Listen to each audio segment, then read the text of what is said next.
Buenas tardes, soy el alumno Valeria Franco Antonio, coordinador del grupo número 12, donde incluyen a la alumna Amelia Manesa, Reynoso Mariana, Salvatierra Joana y Tapia Magali. En nuestro grupo decidimos desarrollar el ítem C, que habla sobre rayos X y matemática. Dentro de este ítem vamos a desarrollar un poco sobre el origen de los rayos X, por qué tienen ese nombre, vincular algunas fórmulas matemáticas y vamos a hablar sobre el riesgo y su uso. Pasando al punto 1, donde hablamos sobre el origen de los rayos X, explicamos cómo el científico Röntgen descubrió una radiación de origen desconocido en aquel tiempo mientras experimentaba con los tubos de Hittor-Krukov y la bobina de Ruhmkorff para investigar una fluorescencia que producían los rayos catódicos. También explicamos cómo lo realizó y qué observaciones hizo durante esta investigación. Bueno, en el punto número 2, que trata sobre el por qué se llamaron rayos X, Röntgen determinó que estos rayos creaban una radiación muy penetrante, pero invisible, que atravesaba grandes espesores e incluso metales poco densos. Para esto, usó placas fotográficas porque eran sensibles a la luz. Allí pudo dejar en evidencia cómo estos rayos atravesaban ciertas densidades. A estos los llamó rayos incógnitas o rayos X, porque no sabía qué eran, pero sí cómo se generaban.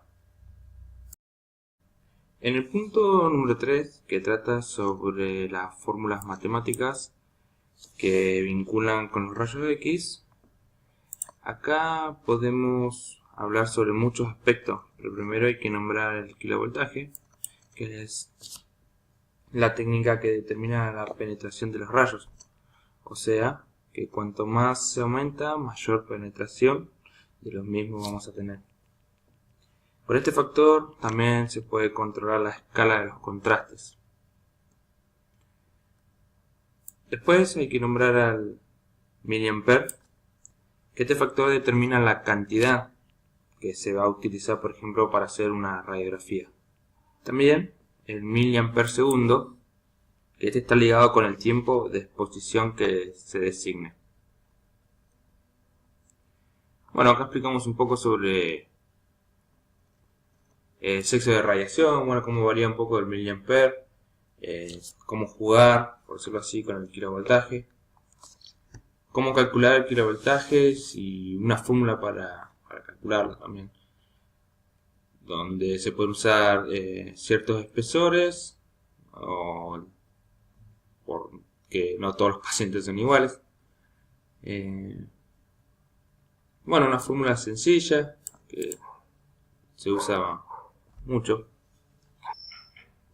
Bueno, cuando hablamos de fórmulas matemáticas podemos relacionarlos con varios ítems que pueden ser útiles, por ejemplo, para prevenir daños y medir radiaciones. Por ejemplo, para medir la radiación a la que se somete un chasis, o en otros casos a los pacientes,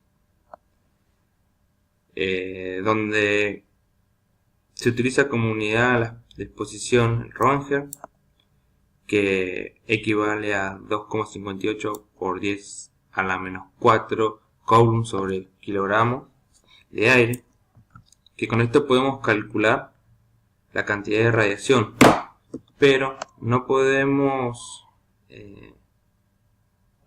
medir el daño que pueden producir.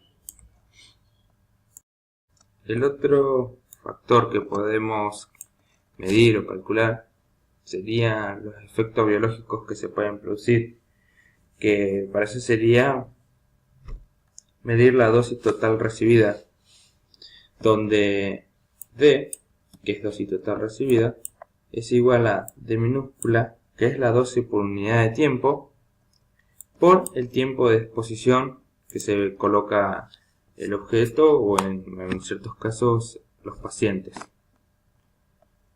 Después El otro que también nos pareció interesante es calcular la importancia que tiene la distancia. Que por ejemplo en la fórmula matemática en este caso es inversamente proporcional, digamos. Mientras más aumenta la distancia, disminuye al cuadrado la exposición. Para la dosis equivalente, podríamos definir como el producto entre uno de los factores de ponderación y la dosis absorbida. Esto nos daría o nos indicaría el daño biológico que se produjo. La unidad es el Sievert, que se diferencia de dosis absorbidas solamente para indicar y tener en consideración el daño biológico que hubo. Esta dosis es el principal indicador de protección radiológica que determina los límites de radiación para los trabajadores que están expuestos. Por ejemplo, la dosis equivalente para el cristalino en nuestro país disminuyó desde 150 milisievert a 20 milisievert anuales. En el cuarto y último punto del trabajo, trata un poco sobre riesgos y uso de la radiación. Como ya dijimos en el punto anterior, en la parte de exposición, sabemos que mientras más alejados y menos tiempo estemos expuestos a la radiación, es lo ideal, ya que sabemos que puede ocasionar, en el mayor de los casos, enfermedades asintomáticas al principio y que con el tiempo se puede ocurrir casos irreversibles. Un poco, sería sobre las alteraciones en la célula que pueden derivar un cáncer. También explica brevemente sobre los efectos y cómo se pueden clasificar, que son estocásticos y deterministas. Dentro de las exposiciones y riesgos también hay que hablar un poco sobre los límites que hay. Por ejemplo, en la exposición médica, que esto trata más sobre el paciente, digamos, que tiene un límite de 2 milisievert anuales.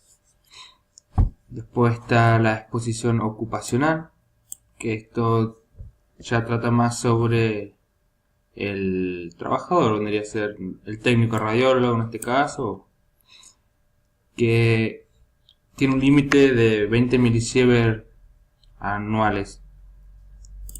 Después está la exposición pública, que esto es de límite de 1 milisievert anual.